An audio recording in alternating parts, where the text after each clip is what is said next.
Tigers have won 8 of their last 9 baseball games. They are in the playoffs if the season ended today. The turnaround is incredible. We are joined by Tiger manager A.J. Hinch. Good morning, A.J. Anything going on around here in Detroit? It's a lot of fun. The atmosphere was incredible last night. I know you spoke about it after the game, but just even reflecting the next morning, what was it like to be part of that? No, it was incredible. And the day before we ambushed the city with, a time change because of the rain. We didn't want to lose school bowl. We had the day game. The crowd that came out was loud. And then last night, it was really electric. And it kept building as the game went on. And then, again, I said this last night, I don't know what it's like to be Jackson Jobe, but when you walk into that stadium or walk out of that bullpen and you hear your name and you see the video and the emotion that came with this fan base who's been anticipating his debut for a while, that was as electric a moment as any that I've been around as far as debuts go. So we've had, obviously, opening days where the ballpark has been filled, but this is different. And you've been in this situation before, but now you're seeing all of these young players witness this for the first time. What's it like from your perspective to watch Parker Meadows, Riley Green? I mean, I'll go right down the list, but watch them experience last night and a playoff run for the first time.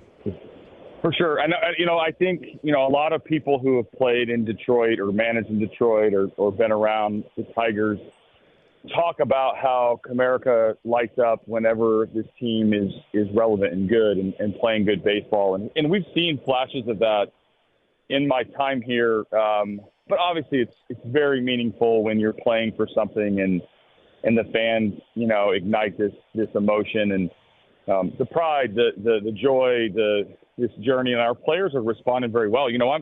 I'm most impressed by our team, obviously the way we're playing, but more importantly, how we're taking all this in. Like, our guys are unfazed and are really all in on bringing a winner to Detroit. So I love every bit of it. We need to finish this off. Obviously, we have 4 games, and we're going to stay grounded. But I have to say thank you to the fans for making this special, and the players who aren't ready for that to be the only story. We really want to continue to check off some wins. As the season goes, goals change, expectations change. We've asked you this, and always the answer is, hey, it's 1 of 162. But now there's only 4 games left. Do you guys have the discussion of what it takes to clinch the postseason? We use the magic number. Do you guys talk about that? Yeah. We don't talk about it. We're aware of it because it's kind of thrown at us every day now, and I don't blame fans or media or the excitement. I just, I'm the manager, and it's literally the definition of my job is to manage the players and manage their emotions and their expectations. And, yesterday we had a mediocre work day before the game. We had a couple coaches that changed the tone on our work. We have to keep pressing forward. And the one thing we talk about every day is how to beat the opponent that day. And that doesn't always resonate with fans or probably your listeners or the way that the emotions want to draw to this playoff race. But it is the way that you stack wins and stack good performance. And you talk about, good baseball for 2 months. We didn't do that in August by looking towards September 25th, 26th. We're not going to do October until we get to the finish line. And I just want everybody to understand, we know what's going on. We are aware of what's going on. We're excited. But all we can really focus on is today with Tampa and trying to beat the Rays team for the 3rd time. Yeah, we talk about how this team has done this, and at the trade deadline, it was a rotation that wasn't complete. It was a bunch of young guys who were unproven, and you guys have tied this all together so nicely to go on this run. And, AJ, I think it's only fitting that I ask you a follow-up question. Do you think you're doing a good job? I mean, I wasn't going to bring it up because, I didn't want to revisit that timeline. You guys hit me at a low moment during the middle of that season. But, it's a long season, AJ, and yeah, I think we're all doing our part to push this thing forward and play well. Obviously my staff and the players and the office. I mean, we've continued to turn the roster and we've continued to stack good days on good days. So I'll take where we're at right now, but I'll take it even better if we can finish this off.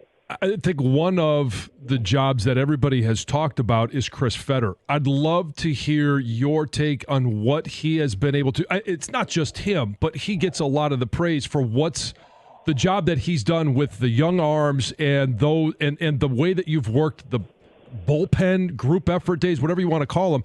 Your thoughts on Chris Fetter? Yeah, so he's amazing. And obviously there's a lot of people around this city and Ann Arbor who know exactly what he brings to the table. But he's a constant influence on, our pitching and our plan. And really one of the foundational parts of his program or his belief or his way of coaching is maximizing the strengths of the player. And that fits in so perfectly with this organization and obviously me and my staff, because he wants to grab whatever the guy does well and maximize that. And so whether that's, an emotional kid like Cater Montero last night, like he's beaming with emotion, he's got to be the guy that balances them out. On the flip side of that, there may be somebody who's a flatliner who he needs to kick in the rear. And so he's incredible at figuring out what is the best version of that player and going and optimizing it. And so he's understated, he's quiet, he doesn't like credit. Every time I mention his name in the media, he kind of looks at me like, man, you have to bring me up again. But he is obviously a huge part of our success, along with a bunch of guys underneath him in the pitching department all the way through the minor leagues. But they feed off his leadership and his consistency that he shows up to the ballpark with every day. Talking to Tiger manager A.J. Hinch. A.J., Scooble, will you use him on Sunday if you guys have already clinched a playoff spot? In other words, would he pitch for seeding, or at that point would you say you just want to line him up to pitch a playoff game one, assuming things are clinched? Right.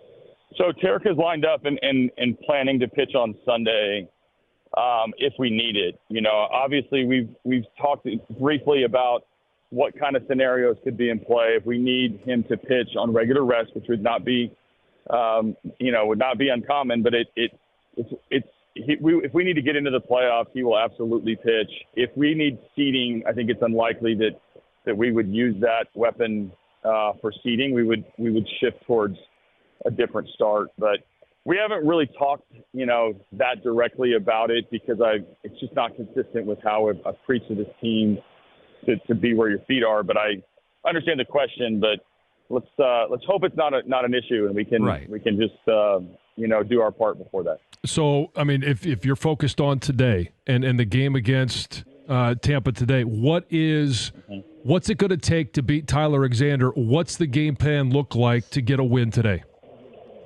Yeah, so it's we know him well. I mean, we faced him earlier this season. This will be the first time he's back in Detroit, and he is a beloved person.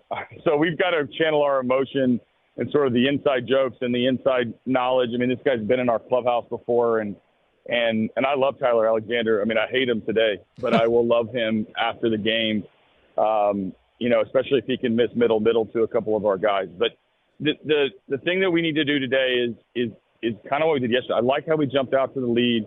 We get good pitches to hit. We hit the ball really hard yesterday.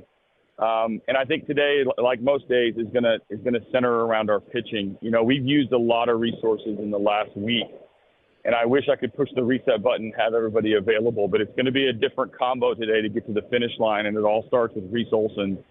I'd like to get him to the middle part of the game, and then you may see Casey Mize, you might see Kenta, you might see Bo, obviously Foley, Vest. Those guys can go. So we have a different path to the end of the game, but it's going to take, given that Reese is not quite fully built up as a, 90, 100, 110 pitch starter, it's going to take a couple guys to pitch well to beat Tampa today. AJ, I want to go back to Jackson Jobe just for a second. The decision for him to come up, what went into that, and what do you think he can bring, not just for this week? I know you don't want to think beyond, but clearly what he could bring to your baseball team just moving forward. Yeah, Scott and Jeff and I talked about Jackson being an option on the road trip, and Scott brought it to me one day and said, hey, I think Jackson should be in play. I tried to kind of channel my emotion and be super calm about it, and I was like tomorrow? And he's like, no, he's got to pitch on Friday in AAA. We're going to challenge him with a few things and then, get through the weekend and we can bring him up. And I think what that signals to me is an organization that's all in on trying to give us the best resources to win. And we're in a great position to have a special ending to this season and this regular season. And Jackson can be a part of it. Like last night, as an example, we got to get his feet wet. I wanted it so badly to be a perfect scenario for him. It was about as perfect as it could get. I didn't anticipate it being the ninth inning. I also didn't anticipate the chance from 32,000 people to welcome him to Detroit. But I think he brings stuff. He brings adrenaline. He's really hard to hit, as seen by his minor league performance. And so we need to test him this week to see if he would factor in if we make the playoffs. So he's eligible to pitch. I'll probably give him a day or two off. I don't want to treat him like a true reliever yet, and try to get him in the series this weekend and have him feature his stuff. I mean, it's a plus across the board, plus athleticism, plus arm, plus stuff, plus fastball, cutter, slider, changeup, like you name it. He's got the weapons to be good, and I was really impressed by his calmness last night. He didn't really look as nervous as I thought he would, or as I would have been as a 22-year-old pitcher coming and pitching in the big leagues for the first time. So first box check, get him in the game and see how he responds, and now we'll throw another challenge at him this weekend. Before we let you go, we do this exercise all the time. Like, who gets the most credit for where the team is now in the resurgence? I don't want to ask you that question because I'm sure you won't say yourself. You won't say, you'll probably put it on the players. But what have been some of the key components that you have seen that has allowed this team to be where they are now?